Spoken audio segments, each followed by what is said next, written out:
Hey friends, welcome back. It is Joy with another video, but this time I am coming to you from the road. This time I'm coming to you from a little picnic table next to a waterfall near Scranton, Pennsylvania. Back in September, my cousin called me up and had an idea for his birthday, and he wanted to do a bike ride along the D&H rail trail line. It goes from the Scranton, Pennsylvania area all the way up to the New York state line. And he asked if I'd like to tag along, and I'm like, why not?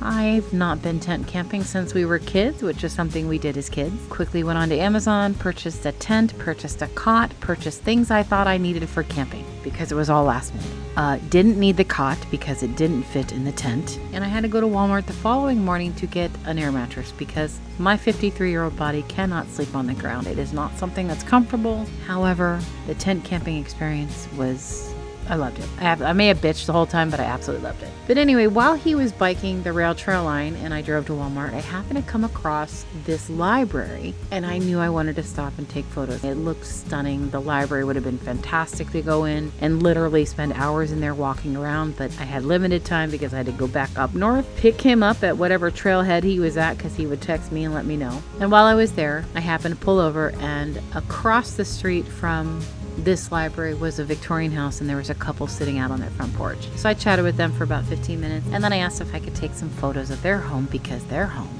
which I am going to sketch, is it was stunning.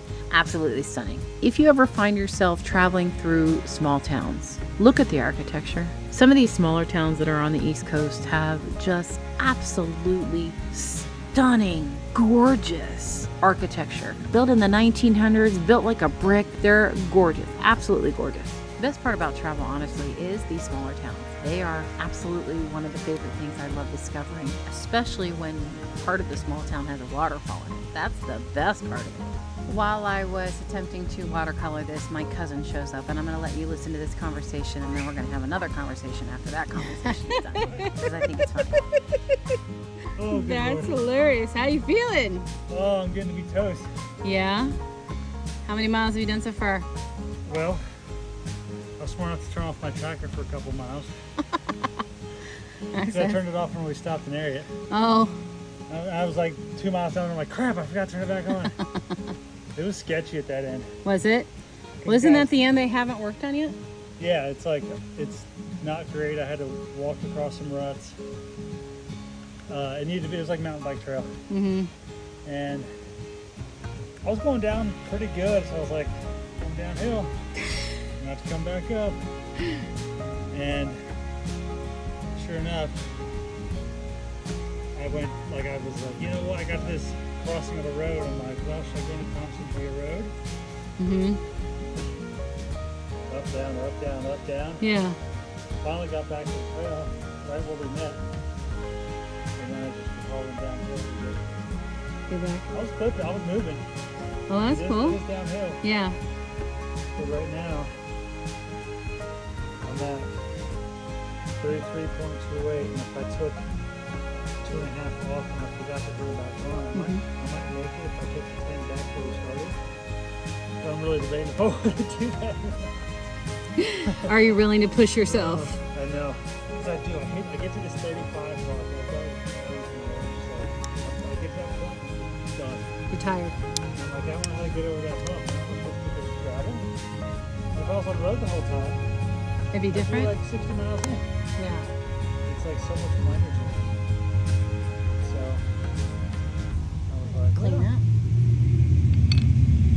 I don't know. I'm like, so when I basically, to sum it all up, I turned a really nice ride that could have been like 36 miles. Uphill, halfway, turn around, nice cruise back. Into like turning in like a good 5 mile crappy loop in the middle. Oh, no. And then trying to go back to it, and then adding on to it, and I'm like, so I could have just made it just that part, but Yeah.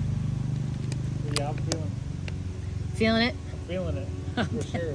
I bet. In our family, My grandfather had a very unique skill set, and that skill set was being able to whistle as loud as you can, like that moment where you put your fingers between your mouth and you blow, and it's like a really loud whistle, like you can hear it from a mile away. Yeah, my grandfather could whistle like that. And we were trained as kids that if we heard that whistle, we had to stop what we were doing and look around. Every single one of us. There are 9 cousins, 4 aunts and uncles, all love us.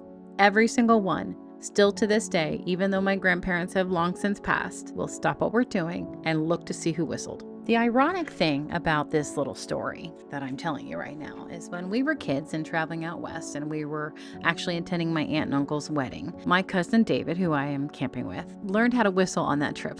And there are actually only 2 people in our family that can whistle with their fingers between their mouths. Try as I might, I could never get it down. It has something to do with the finger placement, your teeth placement, your tongue placement. I could never figure it out. But anyway, my aunt and my cousin David are the 2 people in our family that can whistle like this. If you ever see me out on the road and somebody whistles really loud and I stop and turn around and look, you know why.